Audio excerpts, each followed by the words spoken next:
Fala galera, tudo bem? Dando continuidade nas nossas resoluções do Enem, hoje nós vamos resolver o exercício de número 77 da prova azul do ano de 2016. Bora lá? Vamos lá. O exercício diz o seguinte: o trilho de ar é um dispositivo utilizado em laboratórios de física para analisar movimentos em que corpos de prova, carrinhos, podem se mover com atrito desprezível. A figura ilustra um trilho horizontal com dois carrinhos, carrinho 1 e 2, em que se realiza um experimento para obter a massa do carrinho 2. No instante em que o carrinho 1, de massa 150 gramas, passa a se mover com velocidade escalar constante, o carrinho 2 está em repouso. No momento que o carrinho 1 se choca com o carrinho 2, ambos passam a se movimentar juntos com velocidade escalar constante. Os sensores eletrônicos distribuídos ao longo dos trilhos, ou ao longo do trilho, determinam as posições e registram os instantes associados à passagem de cada carrinho, gerando os dados no quadro. Então, o exercício diz o seguinte: tem um carrinho 1 aqui, o carrinho 2. Então, o carrinho 1 está aqui, o carrinho 2 está aqui. Esse carrinho está movimentando, ele passa pelo sensor 1, sensor 2 e atinge o carrinho 2. No momento em que os dois passam a se movimentar juntos, passando pelo sensor 3 e o sensor 4. Aqui são os dados, né? Aqui tem o sensor 1, onde o carrinho passou, onde foi zerado o cronômetro. O sensor 2, aqui está. O sensor 3 e o sensor 4. E aqui as posições dos carrinhos 1 e carrinho 2. Então, com base nos dados experimentais, o valor da massa do carrinho 2 é igual a... Então, galera, sempre que tem um exercício de colisão, ou na maioria das vezes que ocorre um exercício de colisão, o que a gente tem que pensar de imediato é a quantidade de movimento. Nesse caso aqui, a gente tem uma colisão inelástica, onde a quantidade de movimento aqui, ela se conserva. E conservando a quantidade de movimento, a gente consegue definir qual que é a massa do carrinho 2 pelas velocidades adquiridas aqui antes e após a colisão. Então, é o seguinte, o que a gente pode dizer aqui é que a quantidade de movimento que eu tenho antes é exatamente a quantidade de movimento que eu tenho depois. Então, o que eu tenho a quantidade de movimento antes? Eu tenho a quantidade de movimento do carrinho 1 mais a quantidade de movimento do carrinho 2. E depois, qual é a quantidade de movimento que eu tenho depois? Seria a quantidade de movimento dos dois carrinhos juntos. Então, é do carrinho 1 e o 2 juntos. Quantidade de movimento numa grandeza vetorial, aqui a gente não vai precisar trabalhar com vetores, porque os dois estão indo para o mesmo sentido, né? Um está parado após a colisão, os dois estão indo para o mesmo sentido. Então, a gente pode utilizar aqui apenas notação de sinal. Então, para a direita, eu vou considerar como sinal positivo. Né? Para a esquerda, sinal negativo.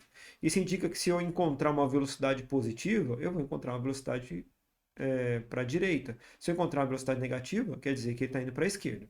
Nesse caso aqui, a gente já sabe que os dois estão indo para a direita, tá? Então, a quantidade de movimento é uma grandeza que o módulo dela é calculado como uma massa. No caso, quantidade de movimento 1 seria a massa do carrinho 1, vezes a velocidade que ele se encontra, então velocidade 1, mais a massa do carrinho 2, vezes a velocidade do carrinho 2. Aqui seria a massa do carrinho 1 mais a massa do carrinho 2, já que eles estão grudados, vezes a velocidade dos dois. Pronto. O que eu tenho aqui com toda certeza é que o carrinho 2, no início, ele está parado. Se ele está parado, a velocidade dele é igual a zero. Então, esse termo aqui, já que a velocidade é zero, esse termo vai para zero. Voltando aqui para o nosso estudo, a massa do carrinho 1 foi dado de 150 gramas. Eu não vou alterar essa massa, porque aqui ele está me dando em gramas já, então não tem necessidade de alterar. Tá? A velocidade do carrinho 1 eu não tenho diretamente, mas eu consigo definir ela, porque em 1 segundo, ó, ele andou quantos metros, quantos centímetros, na verdade, né? Foi de 15 para 30.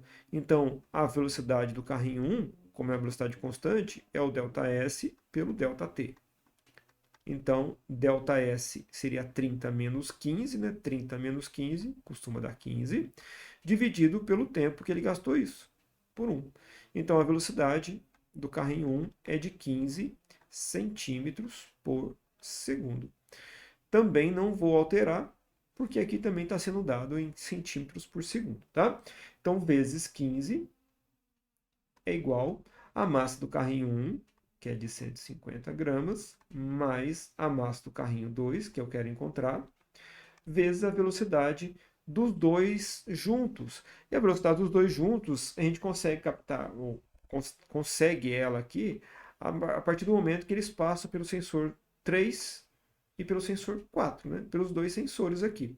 Então, quando ele vai do sensor 3 para o 4, ele gasta do 3 para o 4 3 segundos, ó, de 8 para 11. E quantos centímetros ele percorre, né? De 75 para 90, ele percorre 15 centímetros. Então, a minha velocidade aqui, também ΔS por ΔT, eu tenho que é de 15 dividido por 3. Então, a velocidade final dos dois carrinhos é de 5 centímetros por segundo. Então, eu também tenho essa velocidade, que é então de 5 centímetros por segundo. Eu não vou fazer essa multiplicação, mas se você quiser fazer, né, pode fazer direto. Eu vou preferir aqui cortar o 15 com 5, aqui sobra 3. E ali some esse 5, né? Então, estou dividindo por 5 os dois termos. Então, aqui, 150 vezes 3, 450. É igual a 150 mais M2. Logo, M2 é igual a 450 menos 150. Então, M2 é igual a 300 gramas. Resposta, letra C. Então é isso, galera. Se tiver alguma dúvida, coloca aí nos comentários que eu teria o prazer de responder, ok? Um forte abraço para todos. Fique com Deus. Até a próxima.